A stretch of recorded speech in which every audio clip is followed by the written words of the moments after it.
I never saw boxing as just going and beating somebody's brains out. For me, boxing is a technical sport, and I always equated, in my mind, boxing to sword fencing. So you're trying to outwit someone. So you're learning how to suss somebody out. You've got to anticipate what he's going to do. So you've got to watch his eyes, and the eyes are so important. When you watch somebody's eyes, you can see whether they like you, whether they dislike you, and what they're going to do. How many professions would you have where you have to think about what you're going to do, not just now, but also the next 2 or 3 moves, also try and second guess what the opponent's going to do, and then try and execute it all within a split second? If you get it wrong, you can get hurt. Life hasn't changed. People are still dancing around you, and you're still trying to psych them out, and they're trying to psych you out.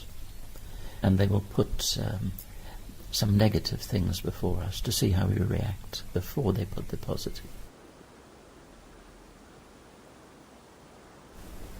It was late at night. It was very dark. It was winter's night.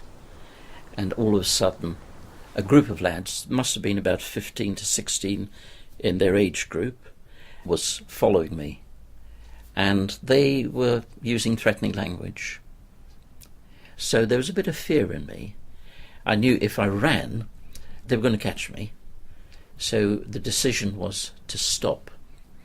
I turned around and noticed that there was a garden wall there. It was nearly shoulder high. So I wrapped my arms around it and placed my back to the wall, realizing that if they did attack me, I'm not going to go down. I'm going to cling to the wall. So if they hit me, I can at least defend myself with one hand, but cling to the wall to keep myself upright. Because if I went down, then I'd have been vulnerable to be kicked. So they surrounded me with my back to the wall, and as I looked at them, I thought, right, my first thing to do is to divide them. And I just threw out a simple question like, who's the toughest? And as soon as you did that, they started to look at one another. And then I said, how do you kill a dead man? And that mesmerized them. So I thought, right, now I've actually sussed you out. I said, I think you're more afraid of me than I am of you. So I've got to go now. But if you want to see me, you can come to the vicarage tomorrow.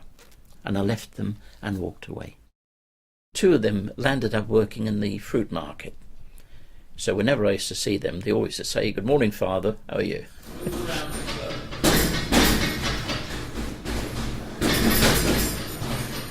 The big thing is how well the fighter works it out for himself. With amateur boxing, it's quite difficult sometimes because a lot of the sussing out, and with it only being 3 rounds, it can be over in a flash. So if they've not worked it out very quickly as to how to adapt, the contest can be over.